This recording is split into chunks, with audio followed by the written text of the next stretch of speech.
Hello and welcome to another build video. I'm not going to waste time with the typical "hey what's up guys," so let's just get into it. If you've been playing Division 2, then you know about these League time trial missions, 3 on hard and 1 on challenging. Today I'm going to cover 3 builds I use to not only clear these time trials quickly, but also have fun doing it.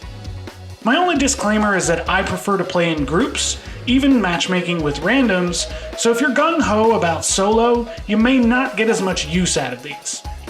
Now obviously most of this content is very easy, so let's not pretend that I'm letting you in on some game-breaking secrets here, but these builds are fun as hell, and I think you should give them a shot. If you're not new to my channel, you're probably well aware of my affinity for status effect builds, minus fire builds, as numerous content creators already showcase those. Today is no different, so rinse off your Vial mask and check out these options. Vial Jammer. It's my most popular video for a reason. Bottom line, the Jammer Pulse with the Vial mask covers such a wide area and, with the right stats, has so much damage potential that it's incredibly unfair, especially against the Black Tusk.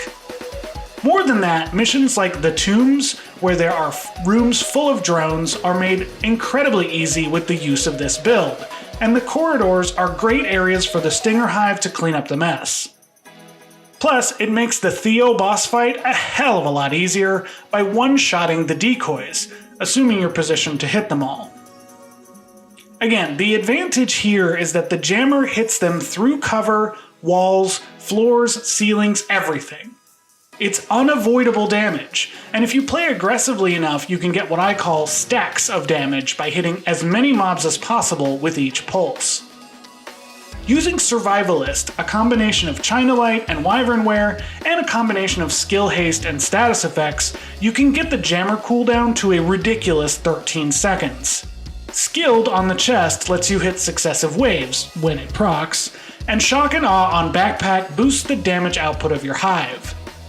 6 skill tiers, and your only non-yellow stat should be the hazard protection that comes on the mask.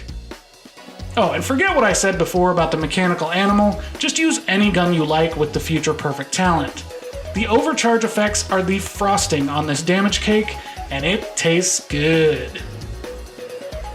Scorpio Stunlock, or shield build number 1. If you haven't met the Scorpio shotgun, I'd like to introduce you to my new best friend. This thing is a fucking beast all on its own, but combined with the Vial mask and a gear set, it's almost unfair how easily you can push mobs and punish them for the sin of spawning. Basically, I'm in a throuple with the Scorpio and the Vial mask, that's what I'm trying to say here. My first idea of how to implement this was using a Hunter's Fury build with Firewall and the Striker Shield, and playing as aggressively as possible as far as rushing spawn points and bottlenecking enemies. This setup, alongside a trauma chest, specifically for blinding elites if they spawn near you, makes speedrunning incredibly easy and fun, and lets you set a breakneck pace for your teammates. Rather than a backpack talent, since we have the 4-piece gear set, I use the Hunter's backpack to increase the spread range of the disrupt effect. As long as you're getting kills, nothing can really stop you. Well, I say nothing, but I run this as a 3-2-1 build, so taking a bunch of damage will absolutely stop you. That's why I use the Revive Hive on actually both this and the next setup, just in case I get a little too aggressive and find myself on the floor. Utter Chaos, or shield build number 2. You'd think that a second shield shotgun build using a gear set and the Scorpio would be unnecessary. Overkill, one might say. But think about having 2 people in a group, one with Scorpio Stunlock and the other with this, what I call Utter Chaos. This build mixes the Scorpio, Vial mask, Eclipse Protocol, and a Creeping Death backpack, preferably China Light for the explosive damage increase, which boosts your Vial damage. If you tried my Creeping Trauma builds, especially V2, you'll notice some similarities here. I use a gear set chest piece, again, to increase the range of the spread of your status effects, because the backpack for Eclipse Protocol only gives a damage increase, and the goal is to spread status effects, which Creeping Death helps with a lot. Other than that, this setup is the same as the last one, right down to the 3-2-1 core stats and the revive hive.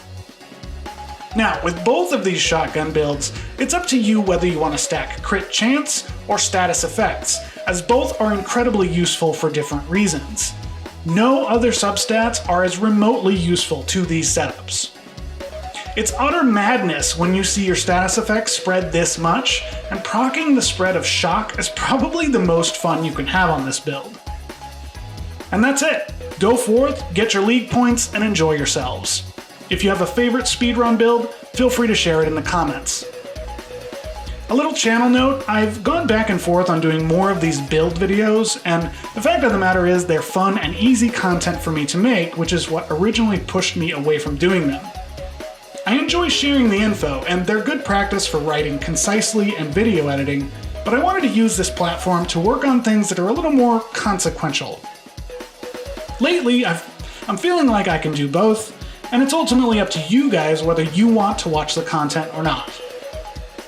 I don't play Division 2 nearly as much as I used to, but I do still like talking about it, and I do still play it. So hopefully you enjoy watching these videos as much as I enjoy making them, because it seems like this game's not dead after all. I've been Todd on High, and if you enjoyed this video, please do the YouTube things, and I'll see you next time. Cheers.